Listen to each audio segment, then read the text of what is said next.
Hi, this is Revathi. Welcome to అందమైన కథల పొద్దురిల్లు. Video చూస్తున్న ప్రతి ఒక్కరికి, అలాగే లైక్స్, కామెంట్స్తో ఎంకరేజ్ చేస్తున్న వారందరికీ నా హృదయపూర్వక ధన్యవాదాలు. నీ తనూకై ఎపిసోడ్ నంబర్ 74. నీళ్ళలో ముంచి తీసిన పానీపూరిని తింటున్న మైథిలిని చూడగానే మన స్వీట్ మెంటలో బీపీ అమాంతం పెరుగుతూ, ఇది రోడ్డు మీద ఉన్న అడ్డమైన గడ్డంతా తింటుంది. ఇలా తింటే లోపల ఉన్న నా కొడుకు ఏం కావాలి అని అనుకొని కోపంగా తన దగ్గరికి వెళ్తుంటాడు. మైథిలి నోట్లో పెట్టుకోబోతున్న పానీపూరి వెళ్ళి అవతల పడుతుంది. మైథిలి కాస్త దూరంలో పడిన పానీపూరిని చూసి తిరిగి పక్కన కళ్యాణ్ వైపు అర్థం కానట్టుగా చూస్తుండగానే, నీకు అసలు బుద్ధుందా? రోడ్డు మీద దొరికే మురికి నీళ్ళు నీ కడుపులో ఉన్న నా కొడుక్కి తాగిస్తావా అని అడుగుతాడు ఆవేశంగా. మైథిలితో పాటు పానీపూరి బండి అతను కూడా కళ్యాణ్ ఆవేశాన్ని ఆశ్చర్యంగా చూస్తుంటాడు. పానీపూరి తినాలనిపించింది కళ్యాణ్, అందుకే తింటున్నాను. దీనికి ఎందుకు అంత రాదంతం చేస్తున్నావు అని అడుగుతుంది. నేనన్నది అర్థం కాలేదా? అతను మురికి నీళ్ళు ముంచిస్తే నువ్వు వాటిని మింగుతున్నావు అంటాడు కోపంగా. అయ్యో సార్, ఇవేమీ మురికి నీళ్ళు కాదు, పుదీనా కొత్తిమీర వేసి తయారు చేసిన నీళ్లు అంటాడు పానీపూరి అతను.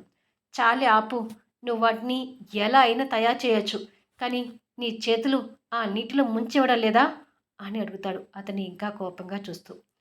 పానీపూరి అంటే ఇలాగే కదా ఇచ్చేది అంటుంది మైథిలి. అలా ఇస్తారు కాబట్టే ఆ అడ్డమైన గడ్డి తినొద్దంటున్నాను అని తన్ని లాక్కొస్తుంటాడు. బాబోయ్, ఇలాంటి వారు ఉంటే నా పానీపూరి బేరం సాగినట్టే అని అనుకుంటాడు అతను. బలవంతంగా మైథిలిని తీసుకొచ్చి కారులో తన్ని జాగ్రత్తగా కూర్చోబెట్టి కార్ స్టార్ట్ చేస్తూ, ఆ మురికి నీళ్ళు తాగినందుకు అర్జెంటుగా నిన్ను హాస్పిటల్ తీసుకెళ్ళి అన్ని చెకప్లు చేయించాలి అంటాడు వెళ్తుంటాడు. మైథిలి ఆశ్చర్యపోతూ, ఈ మాత్రానికి హాస్పిటల్కి ఎందుకు? నీ కొడుక్కి ఏమీ కాదు, ముందు ఇంటికి పోనివ్వు అని అంటుంది. వీల్లేదు, నీకు అన్ని చెకప్లు చేసి లోపల నా కొడుక్కి ఏమీ కాదని డాక్టర్ చెప్పే వరకు నేను ఊపిరి పీల్చుకోలేను అంటాడు. మైథిలి కోపం తెచ్చుకుంటూ, నీ కొడుకు మీద ఓవర్ కేరింగ్తో నన్ను ఇబ్బంది పెట్టకు కళ్యాణ్, నాకు ఏమీ కాదు, ముందు ఇంటికి పోనివ్వు అని అంటుంది. హలో మేడం, నీకేమైనా అవుతుందేమోనని కాదు నేను హాస్పిటల్కి తీసుకెళ్తానన్నది, లోపల నా కొడుకు ఏమైనా అవుతుందేమోనని భయంతో హాస్పిటల్కి తీసుకెళ్తున్నాను. ఇక మాట్లాడకుండా కూర్చో అంటాడు ఆవేశంగా. అబ్బా అని అనుకుని మైథిలి తల పట్టుకుంటుంది. కొన్ని నిమిషాల తర్వాత డాక్టర్ రమాదేవి పక్కన మైథిలిని కూర్చోబెట్టుకొని చెకప్ చేస్తుంటుంది. ఈవిడ గారు తిన్న ఫుడ్కి లోపల నా కొడుక్కి ఏమైనా అవుతుందేమోనని భయంగా ఉంది డాక్టర్. అల్ట్రాస్కాన్, సిటీ స్కాన్ లాంటి టెస్టు చేసి లోపల వాడు ఎలా ఉన్నాడో త్వరగా చెప్పండి అంటాడు కంగారు పడుతూ. కళ్యాణ్ మాటలకి డాక్టర్ విస్తుపోతూ, పానీపూరి తిన్నంత మాత్రాన కడుపులో ఉన్న బేబీకి ఏమీ కాదు కళ్యాణ్ గారు, మీరు టెన్షన్ పడకండి అని అంటుంది. వాడికి ఏమీ కాదని ఇలా నోటితో కాదు డాక్టర్, ఆ స్కాన్లేవో తీసి చెప్పండి అంటాడు హైరాణ పడుతూ. అయ్యో కళ్యాణ్ గారు, ఈ మాత్రానికి స్కాన్ చేయకూడదు, ఇలా ప్రతిదానికి స్కాన్ చేయటం వల్ల కూడా లోపల బేబీకి మంచిది కాదు అంటుంది డాక్టర్. అవునా, అలా కూడా ఉంటుందా? అయితే బేబీకి మంచిది కాకపోతే స్కాన్ తీయకండి, ఇంకేమైనా టెస్టులు ఉంటే చేయండి అంటాడు భయపడుతూ. మైథిలికి అదంతా విసుగ్గా అనిపిస్తుంటుంది. తను ఆ మలినమైన వాటర్ తాగిన దగ్గర నుండి నాకు టెన్షన్గా ఉంది. ఆ వాటర్ వల్ల లోపల నా బేబీకి ఏమైనా అవుతుందేమోనని అనుక్షణం భయపడుతున్నాను. కాస్త నా బాధ అర్థం చేసుకోండి డాక్టర్ అంటాడు రిక్వెస్ట్గా. మీరు అనవసరంగా భయపడుతున్నారు కళ్యాణ్ గారు, మీ బేబీకి ఏమీ కాదు. నేను డాక్టర్ని కాబట్టి నా మాట నమ్మండి. ఈ మాత్రానికి టెస్టులు చేయాల్సిన అవసరం లేదు. ఎప్పుడు ఏ టెస్టులు అవసరమో నేను చూస్తుంటాను. ఆరోగ్యవంతమైన బిడ్డకు మైథిలి జన్మ ఇచ్చేటట్టుగా నేను చూసుకుంటాను. మీరు ఈ చిన్న విషయానికి వరి అవ్వకండి అని. ఇప్పుడైతే కొన్ని మెడిసిన్స్ ఇస్తున్నాం మైథిలి, 2 రోజులు ఇవి వాడు, కానీ ఇలాంటి టైంలో బయట ఫుడ్ తీసుకోకు అంటుంది మైథిలి వైపు చూస్తూ. అలాగే డాక్టర్ అంటుంది మైథిలి. చెప్పాను కదా కళ్యాణ్ గారు, మీరు అసలు వరి కాకండి, మీ బేబీకి ఏమీ కాదు అంటుంది రమాదేవి మెడిసిన్స్ రాసిస్తూ. సరే డాక్టర్, మీ మాట నమ్మి వెళ్తున్నాను అని మైథిలిని తీసుకొని వెళ్తాడు. రమాదేవి తల పట్టుకుంటూ, బాబోయ్, ఇలాంటి తండ్రిని నేను ఎక్కడా చూడలేదు, కాసేపట్లోనే తలనొప్పి తెప్పించాడు అని అనుకొని ఫోన్ చేసి టీ చెప్పుకుంటుంది.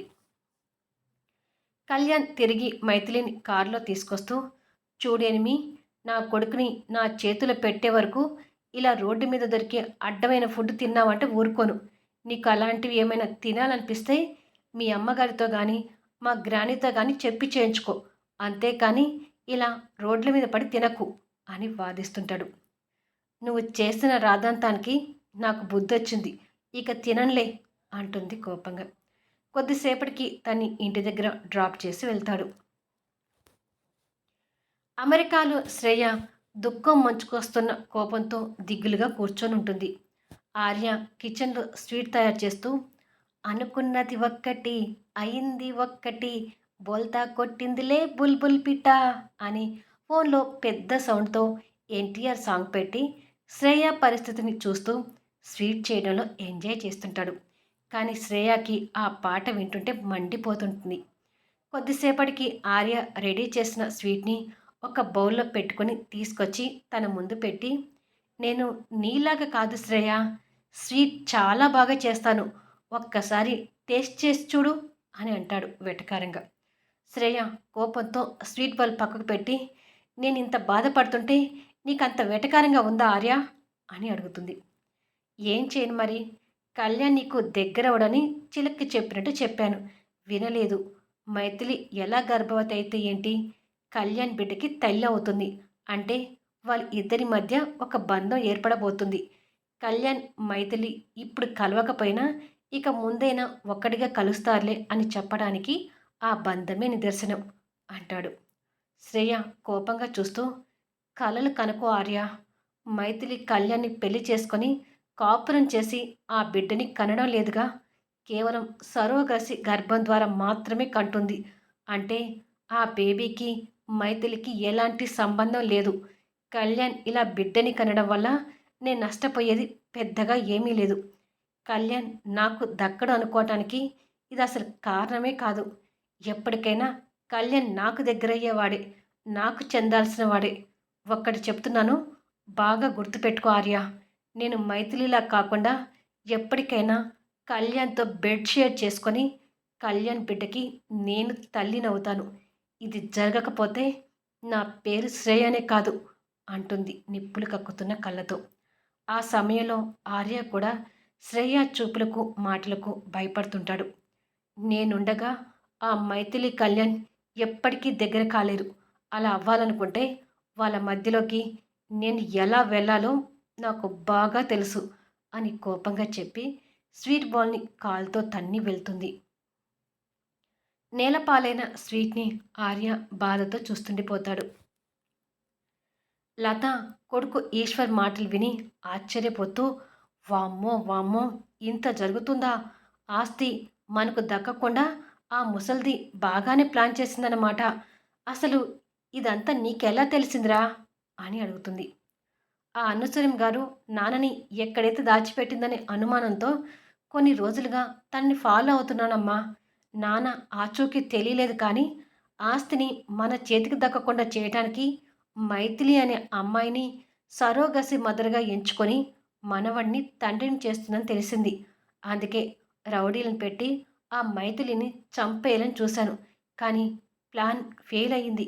నేను ఊహించినట్టే ఆ రౌడీలు పంపించింది నేనే అని ఆ అన్నసూరమ్మ పసిగట్టింది అంటాడు ఈశ్వర్ కోపంగా. లత కూడా కోపం తెచ్చుకుంటూ, ఆ ఆస్తులన్నిటికీ నేను మహారాణిలా కూర్చొని అనుభవించాల్సిన దాన్ని, కానీ ఏం చేయను, ఇన్నాళ్ళు ఆ అనుసూర్యమ ముష్టి వేస్తే తీసుకుంటూ వచ్చాను. రేపు వాళ్ళ మనవడు తండ్రి అయితే ఈ ముష్టి కూడా మనకి వేస్తుందని నమ్మకం లేదు. నువ్వన్నట్టే ఆ బిడ్డ భూమి మీదకి రాకుండానే ఆ అమ్మాయిని చంపేయాలి. కానీ అది మనం చంపించామన్నట్టుగా తెలియకుండా చంపేయాలి. అలా అని తొందరపడొద్దు. ఇంకా టైం ఉంది కాబట్టి నిదానంగా ఆలోచిద్దాము అని అంటుంది. సరే అని అంటాడు ఈశ్వర్. అనసూయం గారు కోపంతో కళ్యాణ్ కోసం ఎదురు చూస్తుండగా కళ్యాణ్ లోపలికి వచ్చి, ఏంటి గ్రాని డార్లింగ్ అలా ఉన్నావు అని అడుగుతాడు.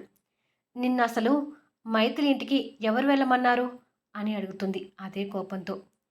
ఎవరో ఎందుకు వెళ్ళమంటారు గ్రాని, నేనే వెళ్ళాను, ఏమైంది ఇప్పుడు అని అడుగుతాడు అర్థం కరెక్ట్గా చూస్తూ. నువ్వు అలా వెళ్ళకూడదు కళ్యాణ్, తనని ఆఫీస్‌కి తీసుకురావడం, చిన్న విషయానికి కూడా డాక్టర్ దగ్గరికి తీసుకెళ్ళి తనని ఇబ్బంది పెట్టడం ఏంటి ఇదంతా? అని అడుగుతుంది. ఓహో! ఆవిడ గారు ఫోన్ చేసి నా మీద కంప్లెయింట్ ఇచ్చిందా? చూడు గ్రాని, నీకు ఇది చిన్న విషయమే కావచ్చు. కానీ నేను నా బిడ్డని ఇప్పటినుంచే కేర్‌గా చూసుకోవాలనుకుంటున్నాను. అది తప్పు కాదని నా ఉద్దేశం. నా బిడ్డ మీద నేను శ్రద్ధ పెట్టడం ఆమెకు విసిగించినట్టుగా ఉంటే దానికి నేను ఏమీ చేయలేను అంటాడు మైథిలి మీద కోపంతో. అది కాదు కళ్యాణ్. ఈ సరోగసి గర్భానికి బిడ్డ తల్లిదండ్రులు ఎవరనేది ఒకరికొకరు తెలియకూడదు. కానీ మీ విషయంలో పొరపాటుగా తెలిసిపోయింది. అలా అని నువ్వు మైథిలి దగ్గరికి వెళ్ళి ఇలా ఇబ్బంది పెట్టడం కరెక్ట్ కాదు కదా అని అంటుంది మనవడికి నచ్చ చెప్పాలనే ఉద్దేశంతో. ఇక్కడ ఏది కరెక్ట్ ఏది రాంగ్ అనేది నేను చూడటం లేదు గ్రాని. కేవలం నేను నా బిడ్డ మీద కేర్ తీసుకుంటున్నాను. మీరన్నట్టుగా నా బిడ్డకి ఆ సరోగసి మదర్ ఎవరో తెలియకపోతే నేను కూడా మామూలుగా ఉండేవాడినేమో. కానీ నా అదృష్టం బాగుండి తెలిసింది కాబట్టి నా బిడ్డ మీద నేను శ్రద్ధ తీసుకుంటున్నాను. ఈ మాత్రానికి ఆవిడ గారు నా మీద నీకు ఫిర్యాదు చేయటం, నువ్వు నా మీద సీరియస్ అవ్వడం ఇదంతా ఏమీ బాగలేదు. మైథిలి డెలివరీ అయ్యి నా కొడుకు నా చేతికి వచ్చే వరకు ఆవిడ కడుపులో ఉన్న నా కొడుకు మీద శ్రద్ధ తీసుకుంటూనే ఉంటాను. ఈ విషయంలో ఎవరు చెప్పినా నేను వినను అని పైకి వెళ్తుంటాడు.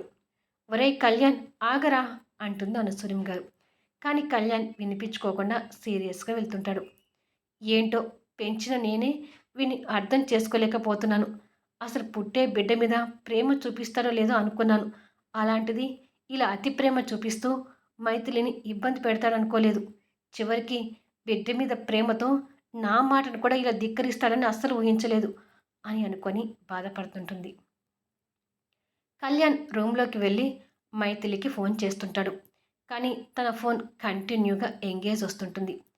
ఎవరితో ఇంతసేపు మాట్లాడుతుంది అని అనుకుంటూ ఫోన్ ట్రై చేస్తుంటాడు. కొద్దిసేపటికి మైథిలి ఫోన్ రింగ్ అయ్యి లిఫ్ట్ చేసి హలో అంటుంది. ఇంతసేపు ఎవరితో మాట్లాడుతున్నావు ఎనిమి అని అడుగుతాడు. మోహన్తో మాట్లాడుతున్నాను అంటుంది ధైర్యంగా. కళ్యాణ్ కాస్త కోపం తెచ్చుకుంటూ నాకు సవితిలాగా ఈ మోహన్ ఒకడు అని మనసులో తిట్టుకుంటాడు. హాయ్ ఫ్రెండ్స్, 2 రోజులు నేను బిజీగా ఉంటాను. అందుకే చిన్న ఎపిసోడ్స్ ఇవ్వడానికి చూస్తాను. ఒకవేళ కుదరకపోతే అసలు చిన్నవి కూడా ఇవ్వలేకపోవచ్చు. కానీ వీలైనంత వరకు చిన్నయైనా ఇవ్వడానికి చూస్తాను. చిన్నదని చెప్పేసి మళ్ళీ మీరు ఫీల్ కాకండి. నా కామెంట్స్, నా లైక్స్ నాకు ఇచ్చేయండి. మళ్ళీ నెక్స్ట్ ఎపిసోడ్లో కలుద్దాము.